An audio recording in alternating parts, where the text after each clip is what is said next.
Seguimos con Luis Diego Fernández, en realidad empezamos con Luis Diego Fernández, en esta especie de camino donde te dijimos, digamos, no vamos a hablar del placer, vamos a hablar de la vida, vamos a hablar de la cosa, vamos a hablar de filosofía sobre todo, ¿no?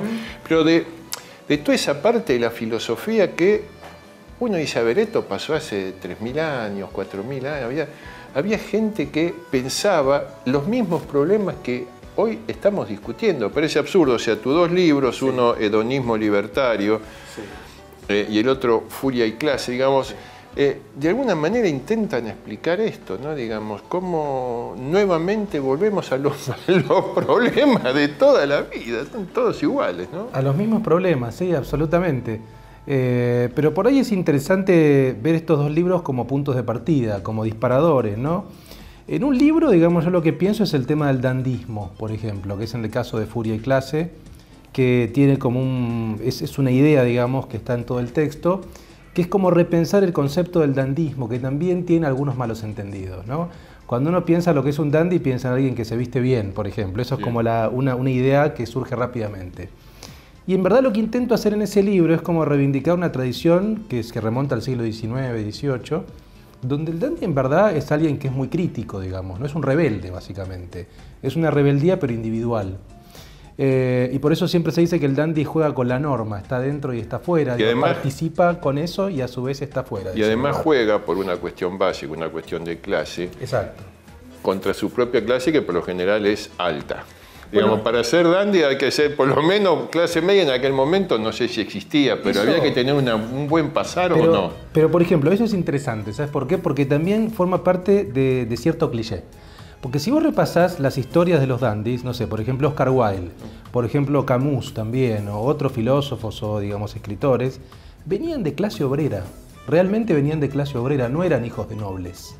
Lo que pasa es que un poco el dandismo es una institución, o es una táctica, si querés, un procedimiento, para llegar a ciertos lugares de poder y ser críticos de esos lugares. Pero estamos hablando de dos intelectuales, dos grandes escritores, además, ¿no? Digamos, con vidas complejas, complicadas, quizá por distintas causas, sí, pero dos intelectuales. Dos intelectuales, pero el dandismo, en verdad, está estructurado por intelectuales. O sea, cuando surge por ahí en el siglo XVIII, fin del siglo XVIII, era un tema un poco de los salones aristocráticos con personajes como Bramel, que era como una suerte de institución. El hermoso Brumel. Hermoso Brumel. Exactamente, que era como una suerte de personaje excéntrico, un excéntrico básicamente. Pero en el siglo XIX vos tenés ciertos poetas o filósofos como Baudelaire, como Oscar Wilde y otros más que eran realmente intelectuales. Y ahí dotaron un poco al dandismo de cierta intelectualidad, de un pensamiento filosófico, estético, y eran revolucionarios también. Lo que pasa es que ellos plantean un concepto de revolución individual. Son como anarquistas. Desde un punto de vista político son anarquistas realmente. Entonces, un poco lo que yo intenté en ese libro fue pensar eso. De la cuestión política, son solamente anarquistas, digamos, a ver, desde para lo ético, para lo moral, para lo espiritual, para las costumbres. Bueno, yo creo que eso está bueno también, porque me parece, y se conecta con el segundo libro, con la vuelta de lo libertario, digamos. Yo creo que hay una suerte de vuelta a lo libertario, digamos, y eso está en el dandismo también. Pero lo libertario en sentido amplio, o sea, no en el sentido de que haya un partido anarquista, de que haya una visión anarquista extrema y demás, sino en tanto crítica a la autoridad. Entonces, me parece que un dandy ejercía esa crítica a la autoridad, ¿y cómo la ejercía? Marcando la diferencia. Entonces, una forma de diferenciarse era el tipo que se vestía de modo excéntrico. Entonces quería marcar esa separación de la norma. La crítica es a la norma social. Lo mismo con los actos sexuales, o lo mismo con la forma de vida, con el elogio del placer, con lo improductivo. Eran diferentes estrategias para criticar lo productivo, para hacer una crítica fuerte al capitalismo. Entonces había un gesto como de diferenciación desde ahí. Me parece a mí que hoy también está volviendo un poco eso, digamos, ¿no? Hay un discurso libertario, que eso está un poco en este libro mío, que tiene que ver también con el placer y que tiene que ver con la crítica a la autoridad, que tiene que ver con uno mismo que ejerce su propia idea digamos, cómo piensa su ética, por ejemplo. Entonces, eso me parece que es algo que está como muy vinculado incluso con algunas críticas globales, si vos pensás. Por ejemplo, cuando uno ve Europa hoy, digamos, ¿no? O sea, los indignados en España, Occupy Wall Street, como en Estados Unidos, son movimientos que critican el concepto tanto de política representativa como de autoridad en términos generales. Entonces, me parece que lo que se ve ahí es una vuelta a ese discurso libertario, pero en sentido amplio, digamos, no de esos clásicos anarquistas del siglo XIX, etc. Yo creo que lo libertario hoy es una conducta, o sea, son formas de comportamiento. O sea, es un descreimiento de lo macro. Entonces, me parece que frente a ese concepto como de lo macro que un poco está cascoteado en cierto sentido, se piensa en el concepto de micropolítica, por ejemplo, ¿no? O sea, ¿qué es la micropolítica? Son formas de vida. Que eso está desde el ideario anarquista del 19, porque los anarquistas también buscaban nuevas formas de vida, a través de los círculos, las bibliotecas, los grupos de afinidad. Sí, claro. Entonces, hoy eso yo creo que está un poco reivindicado, o aparecen diferentes experimentos de vida social diferente, pero ya no ajenos a la comunidad, sino en la comunidad, insertos en la sociedad, ¿no? ¿Por qué nos trae esto a los griegos? Sí. Y sobre todo a algunos griegos, ¿no? O sea, no a todos. No a todos, No. sino, digamos, como forma de vida. Digamos, parece que en la humanidad hubiera una línea que va a lo largo del tiempo, ¿no? Que asume distintas formas y que quizás es bueno hurgar, esa es Sí. la tarea de ustedes, ¿no? Sí.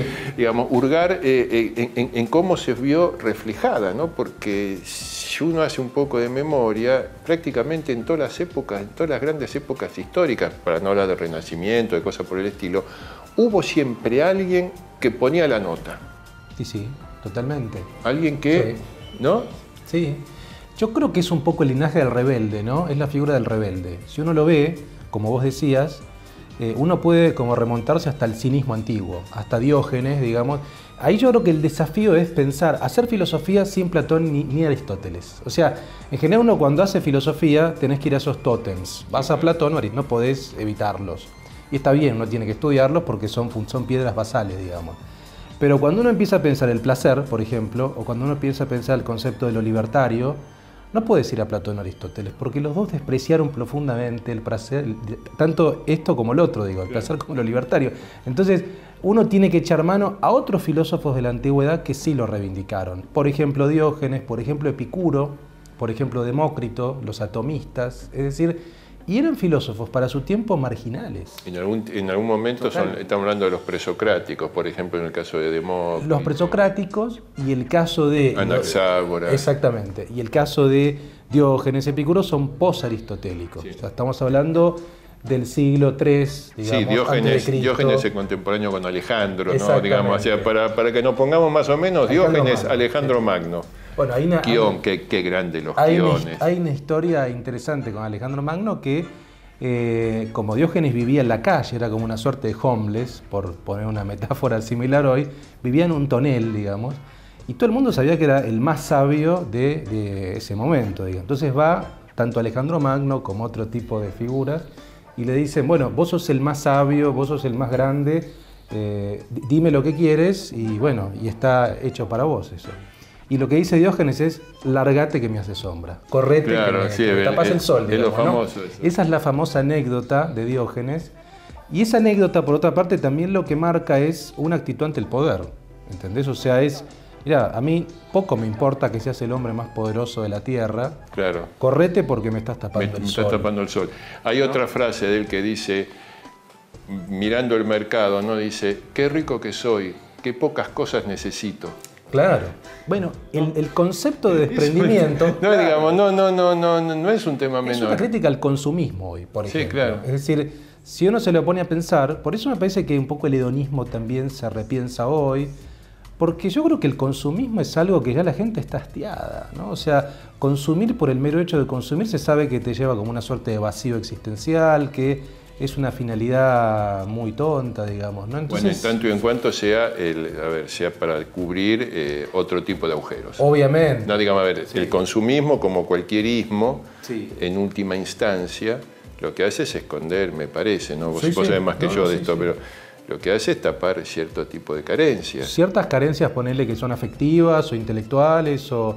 Básicamente es una carencia de sentido. Si te lo pones a pensar, es la carencia de sentido. en la vida, porque, sí, claro. Claro, es decir, yo creo que se intenta tapar esa ausencia de sentido comprando, consumiendo. Y verdaderamente, a ver, lo que buscaban los filósofos cínicos de la antigüedad, que siempre está bueno hacer la salvedad, el cínico de hoy es por ahí la antítesis del cínico de lo que era el cínico verdadero. Claro, porque en verdad si uno hace un análisis de ese término, viene de perro, quinos. Quión. Claro, quión, exactamente. Entonces, después por una cantidad de cuestiones, el cinismo quedó como una suerte de idea de mentiroso. Sos un mentiroso, digamos. Es lo contrario, porque el cínico de la antigüedad era el honesto, era el una tipo, ética de claro. la autenticidad en un sentido radical. Es decir, vos pensás que Diógenes vivía prácticamente desnudo, hacía sus necesidades en la calle, entonces hacía como un escándalo de la verdad, él decía. Y ahí, a ver, lo que está planteando Diógenes es que la libertad tiene que ver con el desprendimiento. O sea, vos sos más libre cuanto menos dependencia tenés. La dependencia es de cosas materiales, pero también de honores, de gloria, como decían en aquel momento. Es decir, vos te podés desprender de condecoraciones, de estatus social. Y como de alguna manera, todo como dicen los budistas, no solo posees aquello que puede salvar de un naufragio, que por lo general es tu propia vida, ¿no? Digamos, o sea, tu cuerpo, nada más. Es tu cuerpo, exacto. Eso está bueno porque uno se puede desprender de todo menos de tu cuerpo. Tu cuerpo es tu primera propiedad, si querés, en ese sentido. Ahora, hacer valer tu primera propiedad también es lícito, es decir, y ahí viene el tema del placer. Es decir, vos podés sacar rédito, entre comillas, de tu cuerpo, en el sentido de que vos podés gozar de tu propio cuerpo. Disfrutar de las cosas sin caer en ningunismo, digo. Hoy claro. Acá estamos rodeados, por eso estamos un poco abrigados, además porque estamos en un ambiente bastante especial. Ustedes los ven, tenemos cigarros, muy buenos cigarros, tenemos alcohol, tenemos vino, tenemos licores. Esto no nos convierte en adictos a la nicotina, claro, ¿no? O sea, ni nos convierte en alcohólicos, simplemente en gente que encuentra un ámbito, ¿no?, de placer, digamos, donde fumarse un cigarro, un puro, etcétera, no está mal porque tiene que ver con, bueno, a vos te gusta eso, hay gente que no le gusta. Exacto. Tomar una copa de vino como empezamos y vamos a seguir tomando un poquito nada más, ¿no? Y esto no nos convierte en alcohólicos, claro. Digamos, nos permite mantener una charla relativamente coherente, digamos, sí, ¿no? Y muy interesante, sin abandonar los placeres mínimos de la vida, digo, no se trata de eso. Uno a veces piensa, ¿no? Y más allá de lo que crea cada uno respecto de su propia trascendencia y todo lo demás, es tan cortito lo que tenemos caminando, ¿no? Sí. Por acá. Sí. Es tan poco, es tan escaso, que uno dice, caramba, digo, a ver, yo no me imagino, yo fui fumador, ¿no? Digamos, yo soy un exfumador, etc. Pero digo, ¿por qué no probar un día un cigarro?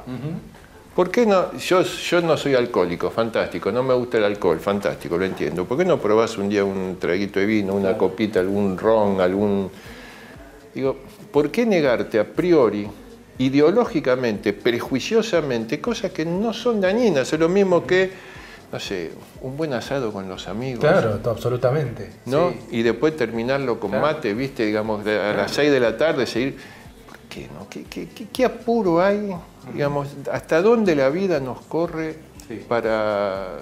Es que vos pensás... ¿Para encontrar qué, Luis, digamos? ¿Para buscar qué, en definitiva? Totalmente. Bueno, yo creo que ahí hay un tema que es el poder de por medio. A veces el poder es como un corruptor impresionante en ese sentido. Y el poder no es casual, digo, me parece que la relación entre hedonismo y anarquismo sea fuerte. Porque el anarquismo básicamente es una crítica al poder y a la autoridad. Y el placer va unido a la tradición libertaria. Históricamente, digamos, uno puede repasar que hay prácticas que tienen que ver tanto con el amor libre como por otras cuestiones que son antiquísimas. Que no son de la década de 1960, como decían algunos. Claro, ¿no? Eso es una reivindicación de lo que pasaba en algún sentido. Pero tiene mucho que ver, o sea, porque hay una crítica profunda al poder. El poder y tanto la institución como, digamos, tanto el concepto de jerarquía, otras cuestiones que son un poco como están en el medio de esa posibilidad para que uno tenga autonomía con su cuerpo y con su forma de vida. Pero lo que vos decías me parece que es interesante porque La clave es el justo medio, que eso también es griego. Es griego, sí. Claro, a ver, si uno se toma una copa de vino está fenómeno, si te tomás 300 botellas, 3 botellas de vino y no. Pero ahí por otra parte lo que sos esclavo, sos dependiente. Y lo que busca precisamente una visión más libertaria es que no seas dependiente de nada. No tenés que depender. Esto es fantástico, ¿no? O sea, me parece, porque lo interesante es tener la autonomía suficiente como para no depender de nada y al mismo tiempo poder aprovechar todo. Exacto. Lo que tenés a tu alcance, ¿no? Para ir terminando, Luis, digo, y más después, obviamente, nos vamos a ir con el brindis. ¿Cómo te imaginás, digamos, el futuro inmediato, los próximos años, con esta cosa que uno siente que van apareciendo distintos grupos con mucha autonomía en algunas cuestiones, en algunos temas, que están pensando por sí mismos ciertas cuestiones? Esto que vos decís, ¿no? La micropolítica, por decirlo de alguna manera. ¿Pensás que eso puede instrumentarse como una forma de expresión política más concreta, más armada? ¿O va a quedar solamente en lo individual como los viejos dandis? Y es que yo creo que eso es una interrogante, ¿no? Lo que uno puede ver en principio, digamos, cuando ve el mundo en general, es que hay una crisis en ese sentido. Hay una crisis tanto de representación como de macropolítica. Por ahí eso es más fuerte en Europa, que uno ve que es como una suerte de Estado fallido y prácticamente donde hay pocos liderazgos fuertes. Estados Unidos por ahí está un poco mejor, pero también. Y después cuando uno mira acá, digamos, Argentina o la región, también, o sea, yo creo que, a ver, si ese cambio sucede, es un cambio que pasa como desde abajo para arriba. O sea, no es un cambio en forma de pirámide, sino que el cambio viene efectivamente de la micropolítica. Lo que pasa es que la micropolítica, en un sentido estricto, es una antipolítica, entre comillas, digo. Porque, una antipolítica clásica. Exactamente, porque lo que busca no es un partido, no es que se partidice, sino como revolucionar las formas de vida, es decir, cambiar los modos de vida. En última instancia es un cambio moral, ¿no? En última instancia.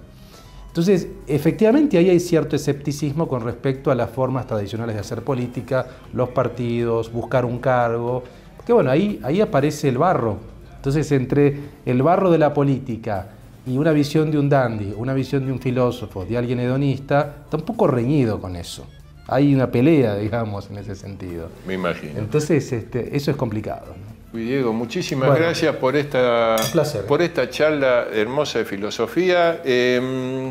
A ustedes también, muchas gracias, pero no se vayan, ¿eh? No se vayan porque todavía usted sabe, nos falta, yo no sé si esta vez decir lo más interesante, la parte más agradable. Nos falta la columna de Daniel Rosa con sus comentarios y sus consejos enológicos y gastronómicos, pero no se vayan.